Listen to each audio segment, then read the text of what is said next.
Halo sahabat kualitatif, Assalamualaikum warahmatullahi wabarakatuh. Jumpa lagi dengan saya di channel Curhatan Riset Kualitatif. Sahabat kualitatif yang berbahagia, pada kesempatan ini saya hadir kembali sharing dengan sahabat-sahabat kualitatif semua. Atensi saya semoga sampai saat ini sahabat kualitatif Indonesia selalu sehat walafiat dan selalu dalam lindungan Allah Subhanahu wa Ta'ala. Sahabat kualitatif yang berbahagia, pada kesempatan ini saya ingin sharing kembali terkait dengan metode hermeneutik yang bisa kita gunakan juga di dalam penelitian kualitatif. Oke sahabat, untuk itu mari kita mulai saja pembahasannya. Namun sebelum lanjut, bagi sahabat kualitatif yang merasa konten dalam channel ini bermanfaat, jangan lupa subscribe-nya ya, gratis loh. Dan jangan lupa juga beri like dan komentarnya ya, agar kalian selalu mendapat update video menarik seputar penelitian kualitatif dari channel ini. Oke sahabat kualitatif, mari kita lanjutkan pembahasannya.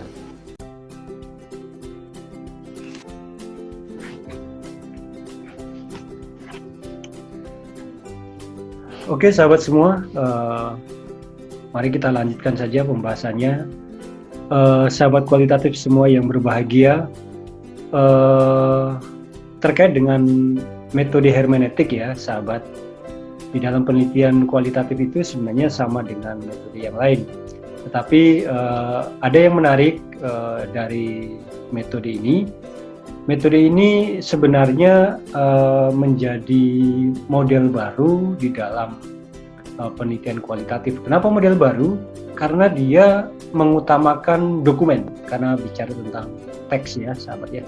Jadi hermeneutik ini ya sahabat, itu bicara terkait dengan cara menulis penelitian kualitatif untuk spesial atau spesifikasinya kita gunakan memahami teks historis. Nah, jadi kalau secara teoritis begitu ya, sahabat, hermeneutik ini kan sebenarnya awal muasalnya itu menjadi cara atau metode yang digunakan untuk menafsirkan pesan Tuhan kepada manusia, gitu ya kira-kira aja sahabat ya. Mungkin kalau sahabat bisa searching di internet, kira-kira ya banyak sekali pemahaman-pemahaman terkait dengan hermeneutik. Jadi kalau kita lihat secara ringkas gitu ya, singkatnya hermeneutik ini ya metode yang digunakan untuk memahami teks secara atau teks historis ya sahabat ya. Jadi yang ingin dipelajari atau yang didalami atau yang digali itu terkait dengan pemahaman teks historis. Nah, lalu bagaimana itu bisa kita lakukan ya gitu ya sahabat, menjadi pertanyaan itu. Bagaimana kita bisa menggunakan hermeneutik ini? Tentu yang penting harus kita pahami terkait dengan konteks dan syarat penggunaan metode ini ya sahabat ya. Jadi seperti kita ketahui, objek dari hermeneutik ini tentu teks historis yang dibutuhkan penafsiran. Jadi teks apa yang menjadi objek dari metode ini gitu ya sahabat, yaitu teks historis yang membutuhkan penafsiran. Penafsiran yang bagaimana? Nah, nanti kita akan kupas di dalam pembahasan hermeneutik ini ya sahabat ya. Nah, di masa-masa sekarang kayaknya ini akan menjadi metode yang menarik untuk kita pakai di dalam melakukan riset. Kenapa begitu sahabat? Karena kita tahu ya sahabat ya, di musim pandemi ini kan agak susah ya kita mengambil data, terutama secara face to face gitu ya.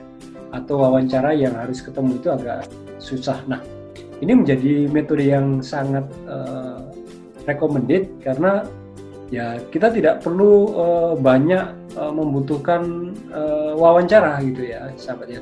Jadi uniknya di sini informannya itu adalah teks gitu ya. Teks yang bagaimana? Teks historis yang memiliki yang membutuhkan penafsiran.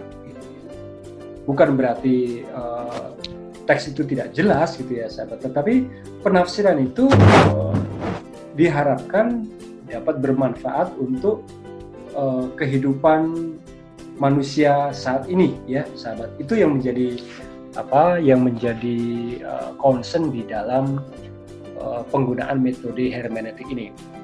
Baiklah, itu kira-kira pengantar sekilasnya gitu ya sahabat ya. Jadi hermeneutik itu awalnya digunakan oleh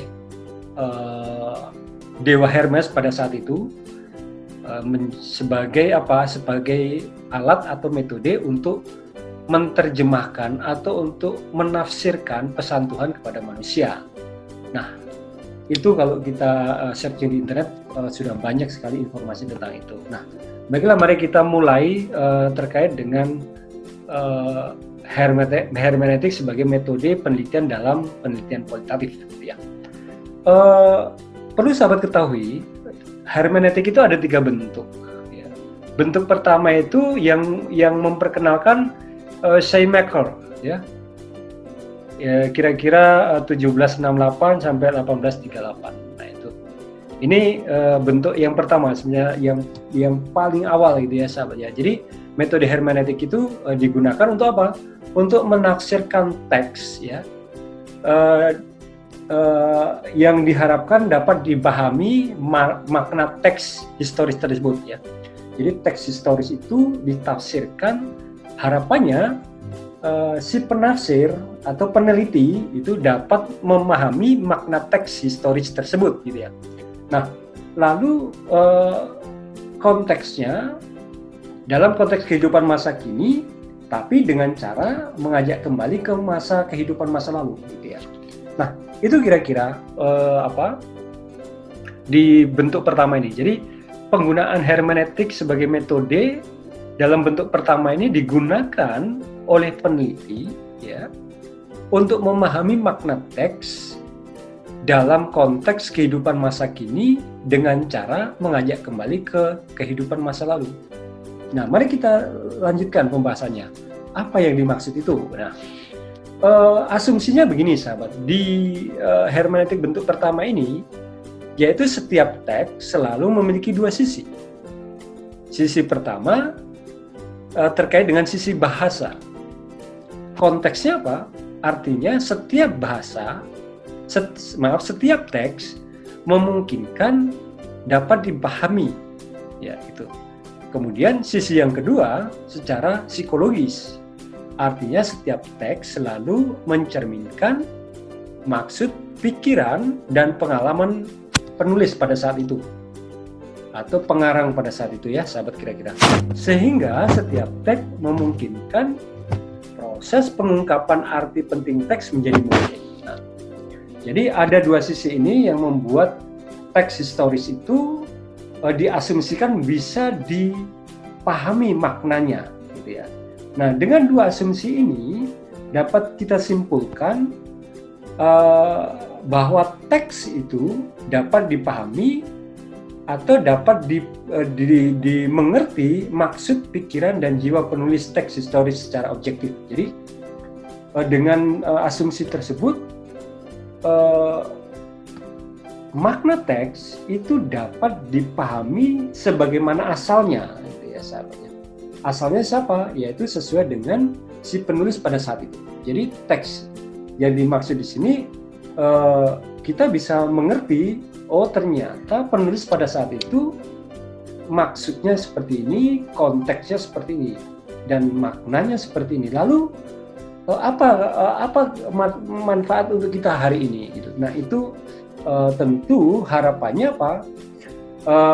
Dapat diaplikasikan dalam kehidupan masa kini ya, kehidupan kita hari ini, kemudian dapat memberi motivasi untuk kemajuan dan kesempurnaan hidup manusia. Artinya bisa menjadi aksi penggerak dalam perubahan sosial.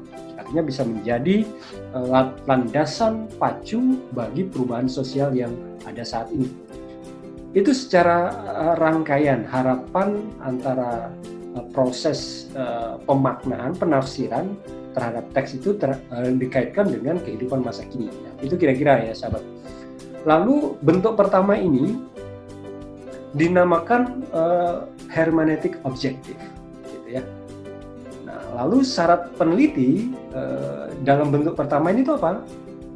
Yaitu pertama, karena kita harus bicara tentang masa lalu, jadi kita kembali lagi tadi bahwa memahami makna teks historis dalam konteks kehidupan masa kini dengan cara mengajak kembali ke kehidupan masa lalu, maka konsekuensi dari peneliti, ya sahabat, harus mampu mengerti atau mampu berbahasa seperti teks bahasa yang telah dipublish ya, atau telah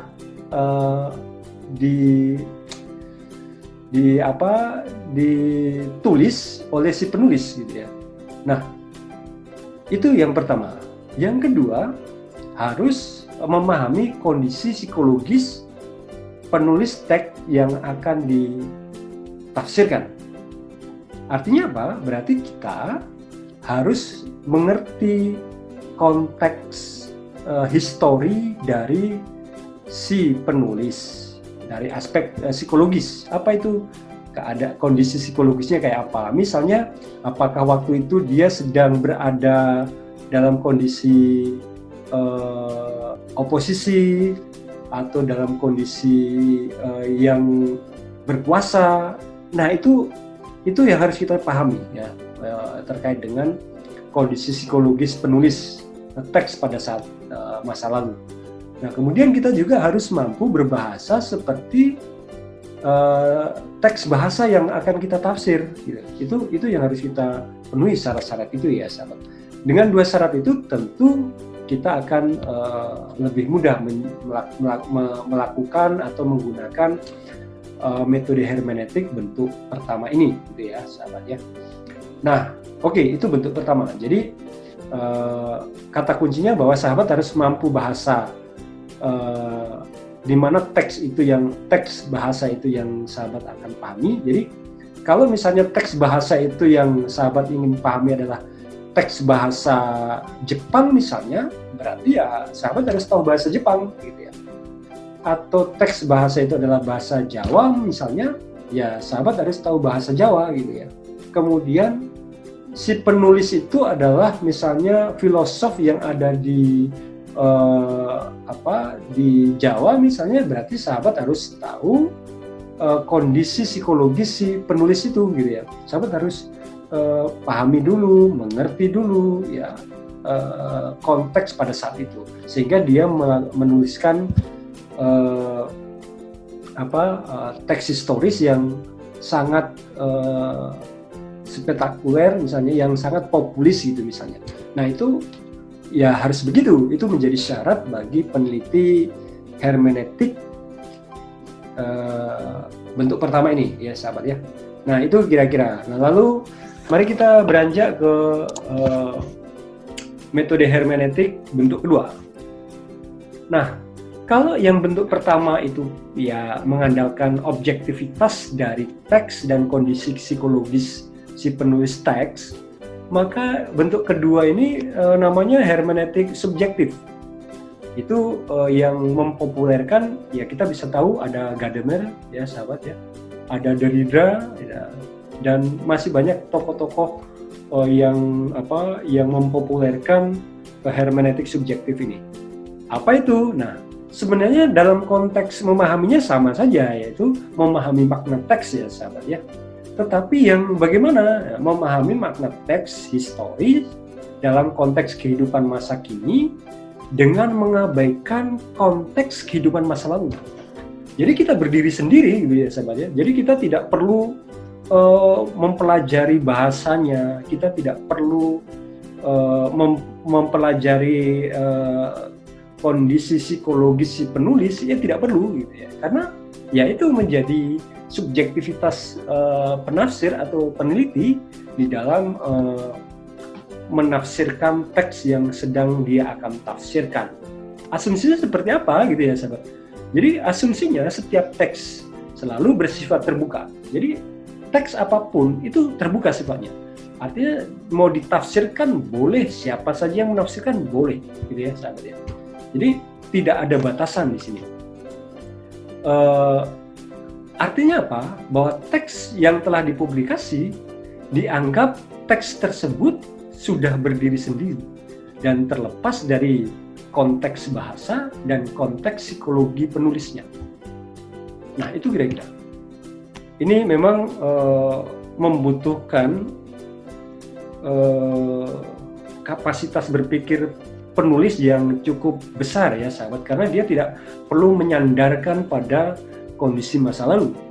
Dia cukup menyandarkan pada dirinya sendiri, si penafsir, dengan kebutuhan konteks kekiniannya, kebutuhan konteks kehidupan masa kini, sehingga kehidupan masa lalu itu tidak penting di dalam di dalam mewarnai hasil penafsirannya. Nah, kalau begitu apa simpulannya? Teks ditafsirkan atau dipahami berdasarkan tradisi atau kebutuhan kekinian penafsir teks, bukan berdasarkan tradisi penulis teks gitu ya. Jadi kita tidak perlu meninjau masa lalu. Tapi ya sahabat ya, ada tapinya. Tradisi penulis teks tidak terpisah dengan tradisi penafsir teks. Jadi ada asumsi tambahan bahwa walaupun terpisah dalam konteks kekinian dan masa lalu gitu ya, tetapi ada sambungan, ada pola yang mirip antara kondisi masa lalu dan kondisi masa sekarang, yang itu juga menjadi sandaran di dalam menafsirkan teks historis dalam metode hermeneutik bentuk kedua ini ya sahabat ya. Nah, di sini jadi sederhana syarat peneliti gitu ya sahabat ya. Ketika sahabat mau menggunakan metode hermeneutik bentuk kedua ini, ya sederhana saja syaratnya, tidak perlu melepaskan diri dari tradisi untuk masuk ke dalam tradisi penulis teks. Jadi sahabat tidak perlu masuk ke dalam tradisi atau tidak perlu mempelajari, tidak perlu memahami kondisi masa lalu si penulis teks, tidak perlu. Ya sahabat tafsirkan saja gitu. Nah, lalu sandarannya apa? Kan bisa bias. Nah, kemudian itu dibingkai dalam konteks apa? Bahwa penafsiran itu harus dapat diaplikasikan dalam kehidupan ini, memberi motivasi untuk kemajuan dan kesempurnaan hidup manusia. Artinya apa? Dapat menjadi motorik dalam perubahan sosial. Nah, itu yang menjadi penting ya sahabat. Jadi harus sampai ke sana muaranya. Jadi tidak kemana-mana gitu ya. Muaranya harus ke sana. Bahwa penafsiran teks itu harus tambah memberikan, jadi berubah menjadi motivasi. Jadi teks yang ditafsirkan itu syarat-syarat bisa dimengerti, yaitu apabila dapat memberi motivasi ya, kemudian untuk kemajuan dan kesempurnaan hidup manusia. Jadi bukan merusak itu. Jadi tidak boleh arah ke sana. Jadi tidak bisa digunakan untuk merusak. Nah itu ya kira-kira ya sahabat ya. Jadi harus memberikan kebaikan bagi kehidupan masa kini dan bahkan kehidupan yang akan datang. Dan sehingga itu bisa menjadi apa? Landasan dalam pergerakan perubahan sosial. Nah, ini sangat fleksibel banget gitu ya sahabat ya. Dan saya kira ini menjadi menarik sekali metode hermeneutik ini kalau kita gunakan menjadi metode untuk meneliti di penelitian kualitatif. Karena sangat luar biasa kesempatan bagi peneliti untuk membuat tafsir dengan catatan tafsir itu ya tidak merusak tatanan kehidupan, tetapi harus memperbaiki tatanan kehidupan masa kini dan masa yang akan datang.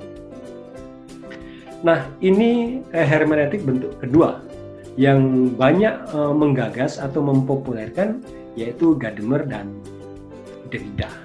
Silahkan bagi sahabat yang tertarik di hermeneutik bentuk kedua ini, silakan. Ini menjadi menarik sekali dan luar biasa menurut saya, kesempatan mengeksplor diri sahabat di dalam menafsirkan sebuah teks yang kemudian itu bisa bermanfaat untuk kehidupan sahabat dan kehidupan lingkungan sahabat hari ini dan yang akan datang.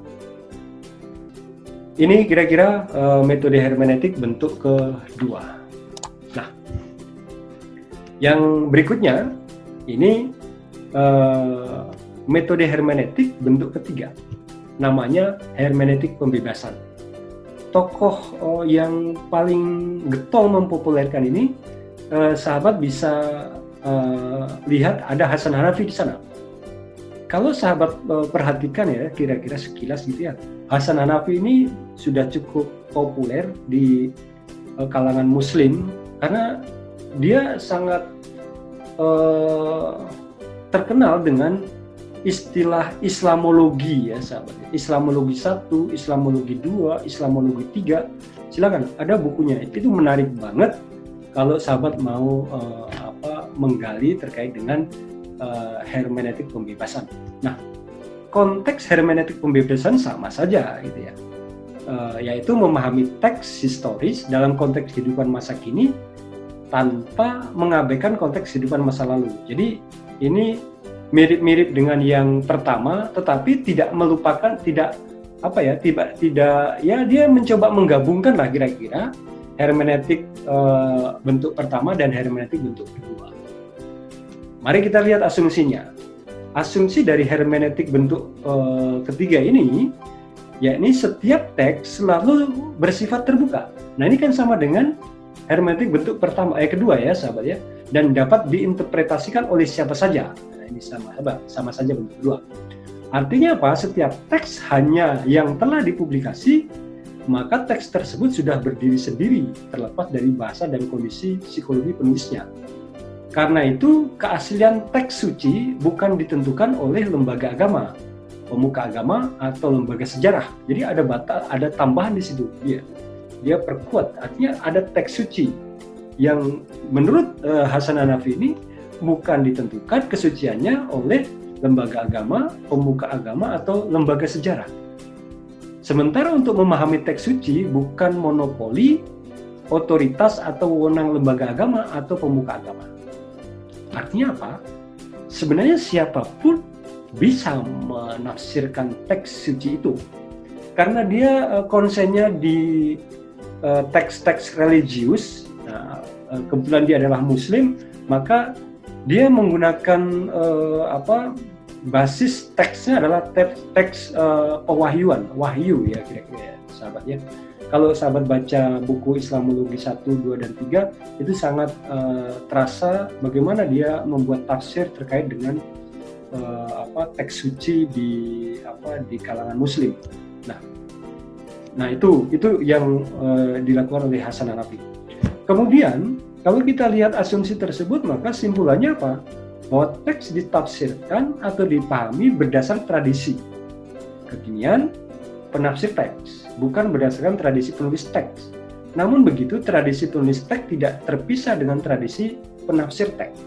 Jadi ya sebenarnya tetap tidak keluar dari aturan main. Karena kalau dia Muslim berarti ya aturan main ya frame-nya frame pemahaman agama gitu ya, sahabatnya. Agama Islam misalnya. Nah itu frame-nya di sana. Nah itu tidak terlepas dari konteks itu gitu ya. Walaupun dia bebas dalam menafsirkan. Nah kalau dipertanyakan apakah nanti tidak liberal? Nah memang ini agak liberal ya sahabatnya dalam konteks ini. Karena yang dikedepankan adalah konteks keilmuannya, konteks pengetahuannya bagi Hasan Hanafi gitu. Nah, kemudian lalu kalau begitu syarat peneliti apa gitu, yang bisa menggunakan metode ini? Yang pertama, penafsir tidak perlu melepaskan diri dari tradisi untuk masuk ke dalam tradisi penulis teks. Kemudian kedua, penafsir harus melepaskan diri dari dogma dan pemahaman yang ada, artinya tidak boleh ada keyakinan apapun sebelum menafsir. Kemudian ketiga, penafsir teks harus memahami tradisi penulis teks. Jadi ada tambahannya di sini ya sahabat. Jadi kita tidak boleh tidak perlu melepaskan diri dari tradisi kita hari ini, tetapi kita harus memahami tradisi penulis teks. Artinya kita harus juga memahami situasi dan kondisi serta bahasa yang ada di dalam teks yang akan kita tafsirkan. Jadi ini gabungan sebenarnya antara hermeneutik bentuk pertama dan hermeneutik bentuk kedua.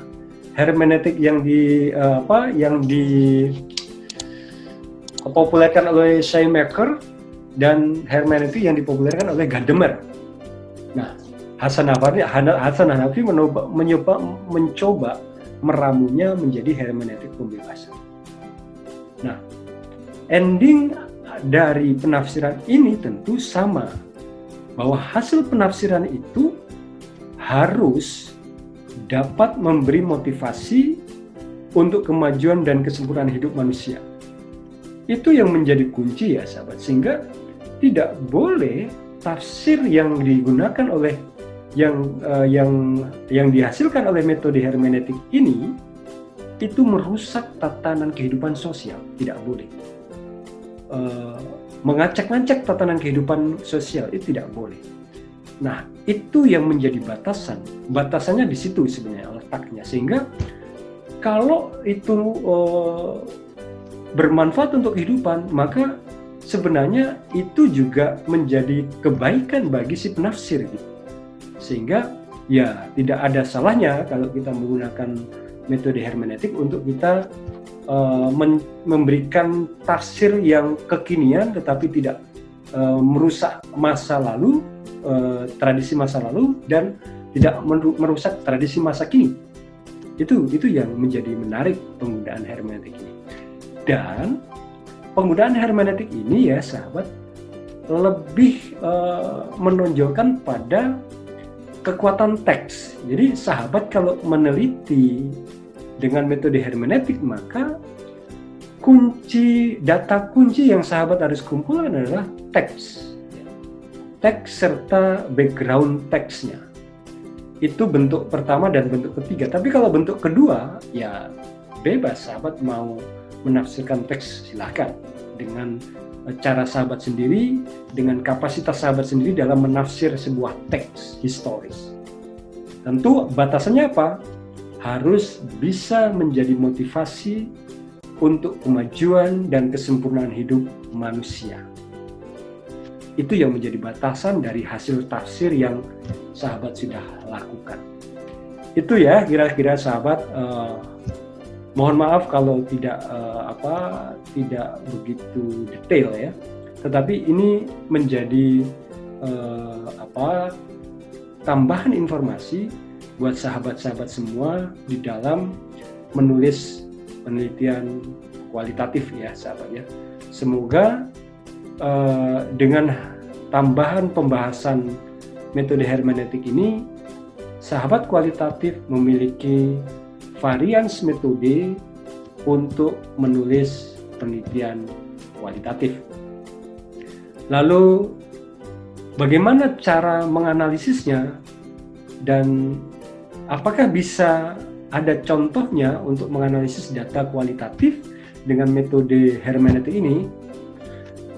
Sahabat ikuti terus channel ini, insya Allah di masa yang akan datang saya akan hadirkan kembali terkait dengan bagaimana cara menganalisis data kualitatif dengan metode hermeneutik ini, baik bentuk pertama, bentuk kedua, dan bentuk ketiga akan saya bahas dan saya akan ulas di video-video saya yang akan datang. Demikian sahabat. Demikianlah sahabat kualitatif semua apa yang sudah saya sampaikan tadi terkait dengan metode hermeneutik dalam penelitian kualitatif.